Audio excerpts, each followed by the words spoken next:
Hola a todos, bienvenidos a este video. Mi nombre es Darwin Laguna, soy estudiante del programa de Comunicación Social y Periodismo de la Universidad Minuto de Dios en Villavicencio. En esta ocasión vamos a hablar del texto El análisis crítico del discurso que nos plantea Teun van Dijk. Pero antes vamos a conocer quién es el autor. Bueno, es un famoso autor. Es profesor también de la Universidad Pompeu Fabra de Barcelona desde 1991. Es licenciado en lengua francesa y literatura, también en teoría y la literatura en la Facultad de la Universidad de Ámsterdam. Primero, antes de definir qué es un análisis crítico del discurso, tenemos que definir qué es un discurso. Entonces, el francés Émile Benveniste nos define como discurso como la aplicación concreta de sistemas lingüísticos cuando éste se queda a cargo o es asumido, incluso transformado, por el locutor en su acto de hablar. Hay unos tipos de discurso de acuerdo a la realidad a la que prestan atención. Es decir, hay discurso científico o tecnológico, hay discurso político, hay discurso estético, hay discurso religioso, hay discurso educativo, retórico y hay discurso histórico. Pero para que estos discursos históricos pues le lleguen a las personas, tienen unas formas en las que se presentan. Entonces, las formas en las que se presentan básicamente es la narración, la descripción, el diálogo, la exposición y la argumentación. Bien, entendido esto, entonces ahora sí, ¿qué es el análisis del discurso solito? Van Dijk considera y nos dice que el análisis del discurso, aunque tiene orígenes lingüísticos, pues se utiliza en diversas disciplinas, de las ciencias sociales, de la historia, la política, antropología, la sociología, el periodismo, la comunicación, es decir, el discurso está en toda la esfera social. También nos señala que un análisis discursivo, en este caso otro concepto, puede abordar estructuras paraverbales, visuales, fonológicas, sintácticas, semánticas, estilísticas, retóricas y pragmáticas. Ahora sí, podemos definir qué es el análisis crítico del discurso. Entonces, Teun van Dijk, en todo su trabajo del análisis crítico del discurso, nos dice que es una disciplina interdisciplinar que estudia el uso del lenguaje en los discursos, pero en los discursos que emiten esos grupos dominantes. Entonces, entendamos por grupos dominantes aquellos grupos poderosos que han ostentado tanto el conocimiento como el poder económico y que han pues trascendido desde hace mucho tiempo. También digamos en relación con los grupos dominantes, es decir, el análisis del discurso estudia esos discursos que emiten esos grupos dominantes a un público que es un grupo dominado, básicamente. El discurso se para en estas desigualdades, en estas representaciones sociales y en este abuso de poder que muchas veces están implícitos en los discursos que votan, por ejemplo, los políticos, altos funcionarios, muchos empresarios, por ejemplo, de los bancos. Todos estos abusos de poder que se presentan en los discursos, todas estas desigualdades y estas representaciones sociales, pues es con el fin de ampliar el marco de justicia y desigualdades que hay pues socialmente hablando.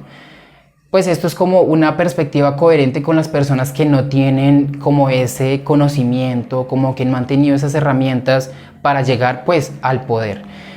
Entonces este análisis del discurso básicamente dota de poder a quienes han sido dominados durante mucho tiempo. Entonces el análisis del discurso básicamente es una herramienta de crítica, es una herramienta también de resistencia contra algunos poderes hegemónicos. Entonces la teoría crítica viene desde la Escuela de Frankfurt, desde antes de la Segunda Guerra Mundial, lo que veíamos como la lingüística crítica, también como los desarrollos críticos que hay en la psicología y en las ciencias sociales en este tiempo pues, de la historia y de la evolución de la teoría crítica del discurso. El análisis es una investigación que intenta contribuir, como lo habíamos dicho, a dotar de poderes a quienes carecen de él, con el fin pues, de ampliar el marco de desigualdades y de justicia social. También el análisis crítico del discurso contribuye no solo al cambio social en general, sino a avances teóricos, avances analíticos dentro pues, del mismo campo o desde el campo que se esté estudiando. Ahora hay algo aquí que tenemos que tener en cuenta, son los analistas. Y son esos investigadores críticos que con frecuencia estarán al lado de los grupos, de los distintos grupos, pues de la gente que es socialmente denominada en el mundo desfavorecidos, podría decirse, o la plebe o la clase media. Hay muchas, aunque pues obviamente aquí entran todos los actores en la sociedad, básicamente, porque todos al fin en últimas somos parte pues de una superestructura, de una macroestructura. Entonces pues no nos podemos desligar de que también nos beneficiamos con los análisis críticos del discurso que muchos analistas hacen. Entonces también esos analistas aspiran a producir conocimiento, opiniones y comprometerse en prácticas profesionales que puedan ser útiles en generar dentro procesos de cambio político y social en un país, en la sociedad, que apoyen obviamente la resistencia social, la resistencia del dominio social y la desigualdad. El análisis crítico contra el análisis acrítico. Entonces tenemos, y nos dice Theo van Dijk, que toda investigación es política, en el sentido de que incluso si cuando no tomamos partido de los problemas sociales vamos a estar apoyando una postura.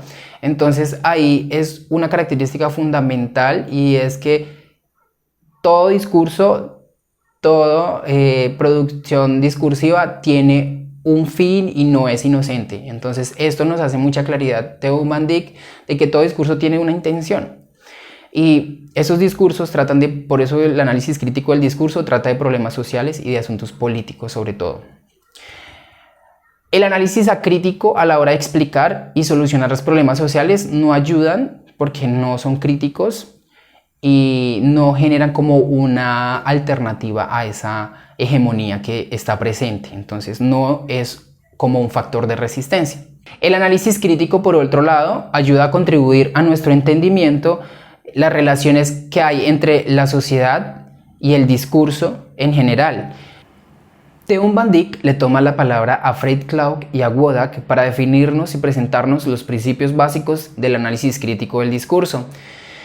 Son 7 y el primero de ellos nos dice que el análisis crítico trata de problemas sociales, es decir, que un analista del discurso parte desde una problemática social, o para que sea un análisis del discurso tiene que haber una problemática social. El segundo principio nos dice que las relaciones de poder son discursivas. Entonces, siempre va a haber un discurso en la relación que hay entre su jefe, entre su empresa, ¿sí? Es decir, esas relaciones que se dan pues, en la sociedad, esa interacción, son discursivas. Hay unos discursos, hay unas intenciones allí detrás. El tercer principio nos dice que el discurso constituye la sociedad y la cultura, es decir, que estamos, pues básicamente, todo nuestro conocimiento, todos nuestros saberes, todo lo que sabemos es básicamente gracias a que el discurso se ha reproducido. Entonces, en este momento, el discurso constituye literal toda la sociedad y toda la cultura. El cuarto principio nos dice que el discurso hace un trabajo ideológico. Bueno, como les comentaba, viene desde hace mucho tiempo los discursos. Entonces, por ejemplo, la religión católica desde hace mucho tiempo, y hay mucha gente que aún hoy pues cree en la religión católica. El discurso se ha evolucionado pues a través de los diferentes papas, pero digamos aún se mantiene pues esa ideología, esa creencia. El cuarto principio nos dice que el discurso hace un trabajo ideológico, y aquí es muy claro porque todo discurso está permeado de ideologías, de creencias, ¿sí? De su cultura, de sus marcos mentales. Entonces aquí pues es muy claro. El quinto principio nos dice que el discurso es histórico.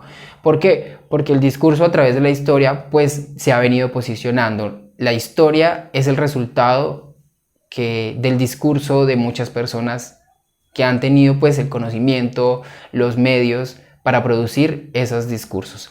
El sexto principio nos dice que hay un enlace entre el texto y la sociedad, y que ese enlace es mediato.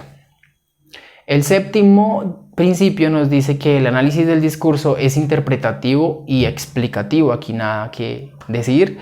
El octavo principio nos dice que el discurso es una forma de acción social. Es decir, que a través del discurso nosotros estamos tomando decisiones, estamos eligiendo una cosa o la otra, o estamos apoyando una idea o la otra. Entonces, nuestras acciones van a estar impulsadas por muchos de los discursos que tenemos ahora mismo. Entonces, por eso decimos que es una forma de acción social, y por eso Teun Van Dijk nos dice que el discurso es una forma de acción social. Bien, ahora hablando ya de otros conceptos que se abordan más adelante, que es el macronivel y el micronivel, que aquí pues Teun Van Dijk nos define claramente que el macronivel pues usualmente son las instituciones, los grupos y las relaciones de esos grupos. En el micronivel ya se encuentra pues otro orden social, y está el discurso, las interacciones socialmente situadas, cumplidas pues por los actores que hay en la sociedad. Bien, Teun Van Dijk nos muestra algunas propiedades del discurso que son capaces de controlar la mente. Y pues así rápidamente, uno de ellos son los temas, los esquemas discursivos, el significado local, el estilo, las estructuras léxicas que hay y los recursos retóricos que están utilizados aquí. Entonces, para poner un ejemplo de cómo controlar la mente algunos discursos, entonces pues básicamente me refería a y es el hecho de los falsos positivos y el uso del recurso retórico que aquí están utilizando, y son los eufemismos, que se presenta como algo que no es tan fuerte, pero realmente tiene una connotación supremamente fuerte. Es decir, que estos falsos positivos que se presentan aquí parecen que no fueran muertes, ¿sí? Sino que no se trataran de muertes, sino que se tratara de algo mucho más suave, de algo mucho más no tan importante y tan trascendental, bajo una lógica o bajo un discurso en el que se justificaba matar a los campesinos que no tenían nada que ver con la guerra o con la guerrilla. Entonces, este control de la mente en las personas hace que entendamos, o hace que no tomemos con la suficiente carácter, pues como tal, la importancia del tema. Entonces, decir que es un falso positivo es básicamente estar cayendo en el control que nos han querido vender muchos de los medios acá en Colombia. Por último, vamos a dar respuesta a cuál es la importancia de los estudios del análisis crítico del discurso. Bueno, con todo lo que nos ha aportado Teun Van Dijk, podemos decir que el discurso es una herramienta que tenemos las personas que no tenemos poder económico, poder hegemónico, de ese poder que todos los días nos está gobernando, nos está atravesando.